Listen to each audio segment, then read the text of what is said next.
आज हम बात करने वाले हैं एक ऐसे शहर के बारे में जो सिर्फ एक शहर नहीं बल्कि पूरे के पूरे भारत का लाइफलाइन है। मैं बात कर रहा हूँ मुंबई की।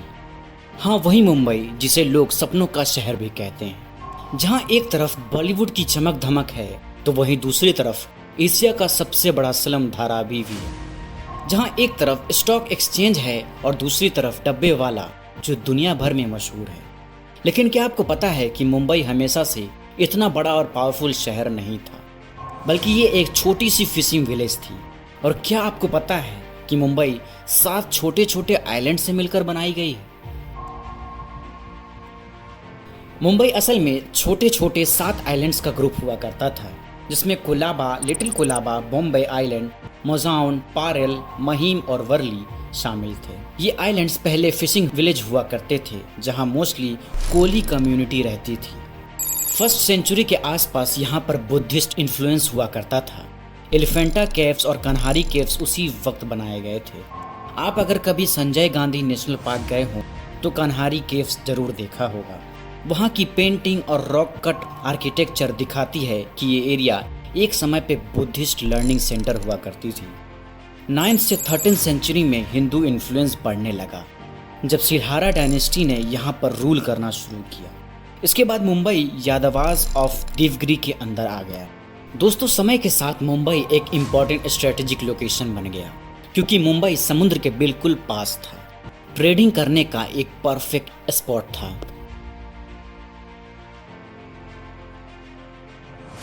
क्या आप बिलीव करेंगे, जिस शहर पे भारत की पूरी इकोनॉमी टिकी हुई है, ब्रिटिशर्स को दहेज में मिली थी। ये बात है 1508 की, जब सबसे पहले Portuguese navigator Francisco de Almeida ने बॉम्बे के इन आइलैंड्स पर कदम रखा।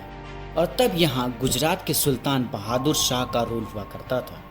लेकिन 1534 में ये आइलैंड ट्रीटी ऑफ बेसिन के जरिए पोर्टुगीज के कंट्रोल में चला गया। पोर्टुगीज के कंट्रोल में जाने के बाद उन्होंने यहाँ पर बहुत सारे चर्चेज और फोर्ट्स बनाए। फिर कहानी में एक ट्विस्ट आई। 1661 में पोर्टुगल की प्रिंसेस कैथरीन ऑफ ब्रिगेंजा की शादी ब्रिटेन के किंग चार्ल्स सेकेंड से हुई, और इस शादी में दहेज में दिया गया बॉम्बे। लेकिन चार्ल्स को बॉम्बे में उतना इंटरेस्ट नहीं था, जिससे 1668 में चार्ल्स ने सिर्फ 10 यूरोज पर ईयर के लीज पे ब्रिटिश ईस्ट इंडिया कंपनी को बॉम्बे आइलैंड दे दिया। ईस्ट इंडिया कंपनी ने पैसा, पावर और मिलिट्री के दम पे मुंबई को एक ट्रेडिंग पोर्ट बनाने का डिसीजन लिया, और बॉम्बे पूरी इंडिया का ट्रेडिंग का एक परफेक्ट स्पॉट बन गया। ट्रेड को बढ़ता देख ईस्ट इंडिया कंपनी ने मुंबई में डॉक यार्ड्स और वेयर हाउसेस भी बहुत सारे बनाए। उस समय बॉम्बे बीचेस, दलदल और गीली मिट्टी से भरी पड़ी थी, जिसे ब्रिटिशर्स ने पत्थर और मिट्टी से 7 आइलैंड्स को जोड़ दिया और पक्की जमीन बनानी शुरू कर दी, जिससे मुंबई को एक पब्लिक स्पॉट बनाया जा सके। आपको जानकर हैरानी होगी कि पूरी मुंबई का 22% हिस्सा रिक्लेम्ड लैंड में आता है, यानी इस हिस्से को इंसानों के द्वारा बनाया गया है।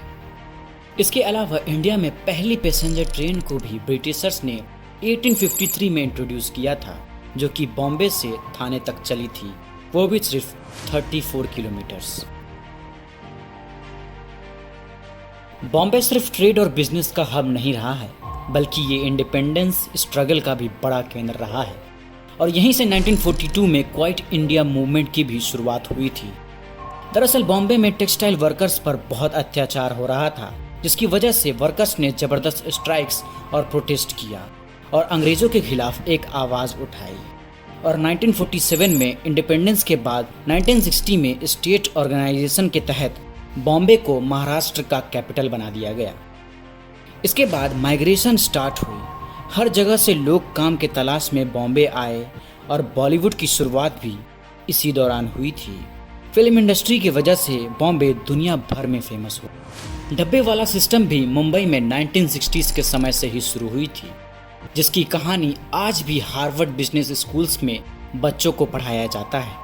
और 1995 वो समय था जब गॉडेस मुंबा देवी के नाम पर बॉम्बे का नाम रिप्लेस करके मुंबई कर दिया गया।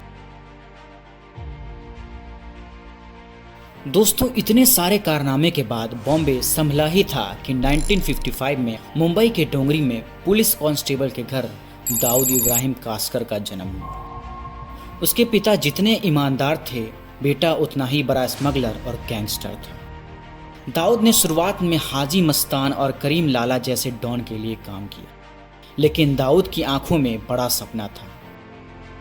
वो मुंबई की गद्दी पे राज करना चाहता था और दाऊद ने मुंबई को पाने के लिए मर्डर्स, स्मगलिंग, वसूली सब किया और बन गया मुंबई का बड़ा डॉन।